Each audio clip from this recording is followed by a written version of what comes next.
Hello, welcome to Bob and Doug's Firehouse Stories. I'm Bob, and this is Doug. This is where we tell behind-the-scenes stories of the fire service.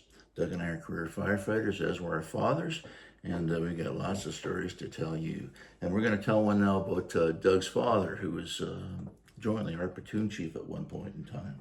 Yeah. It was unusual to have your dad as a platoon chief.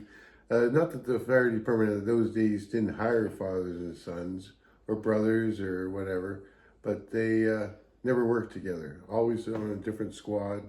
But unusually, I was working with my dad, and he was my platoon chief, and I worked in the same station with him, downtown station, driving the aerial truck. Anyhow, this one Friday night, we got an alarm for a suicide. Call a guy who was on a jumper on a bridge. The cops called us. They wanted us to come and get the cherry picker and pick him off, if we can. That's historical, right? Yeah. Yeah.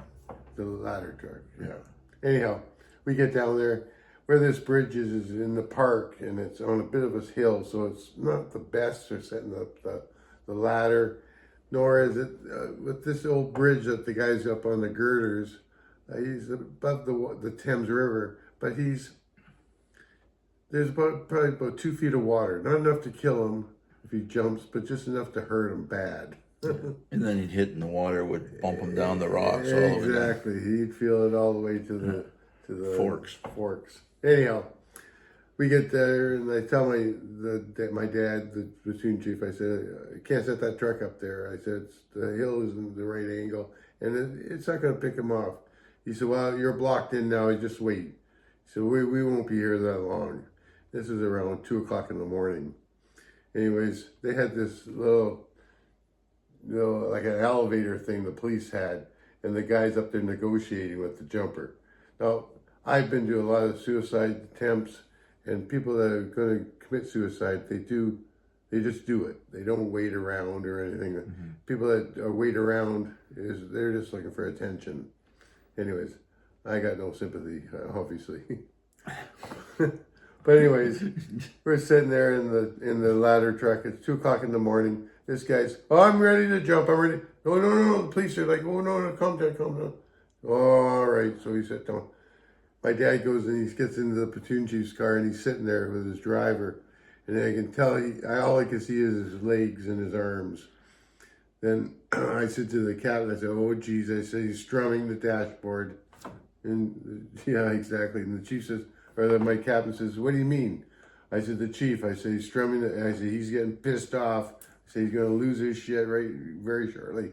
Well, all of a sudden the door opens up on the platoon chief's car, and he gets out, walks out. He says, hey, asshole, if you're going to jump. If you're not, get the fuck down off the goddamn bridge.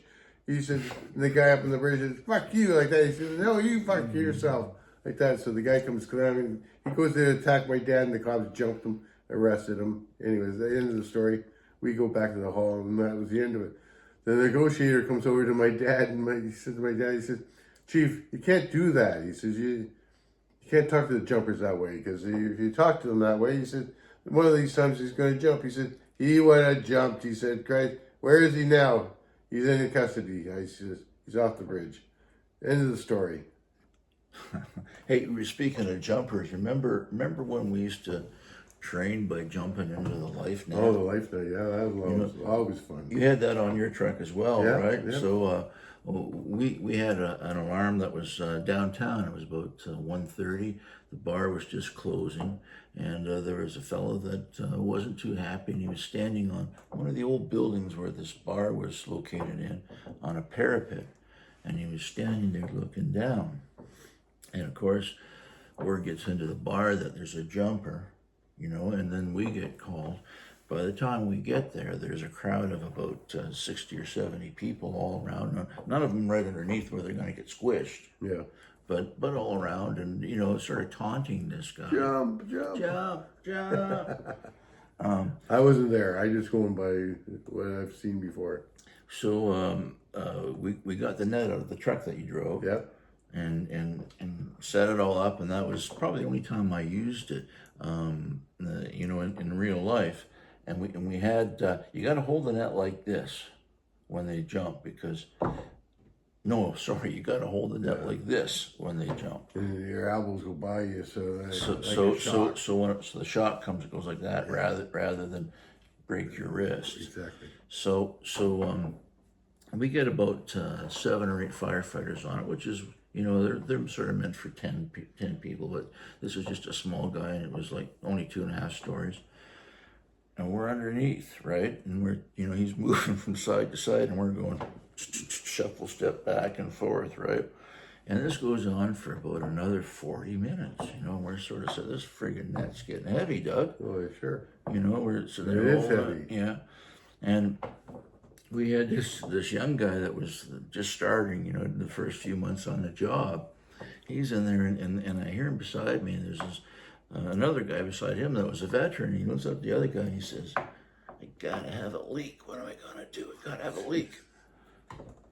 So he's gonna have to pee, but there's nothing you can do. We're sort of Well, you got to have everybody on there. Well, you get an alarm after you've gone to rest, right? Yep. So I was just so surprised when the guy says, well, take it out and piss down your boot. And that was in the old days where we had the trench coat, the bunker coat, boots, yep. and we had to pull up boots, right? And so I know that he thought about it for a while, but I think we found him some relief. So I think one of the captains came on the net for us. I was going to say, he didn't do that. No, he didn't. He didn't. But that's what it was like around the fire hall. Like, you can trust the guys with your life, but sometimes you got to watch what you trust them with. Absolutely. There's no question about that. Well, thanks for joining us for another episode of Firehouse Stories. We post every Friday. If you like us, press the like button. If not, subscribe, and we'll come right to your mailbox every Friday as we post. Thank you. I know.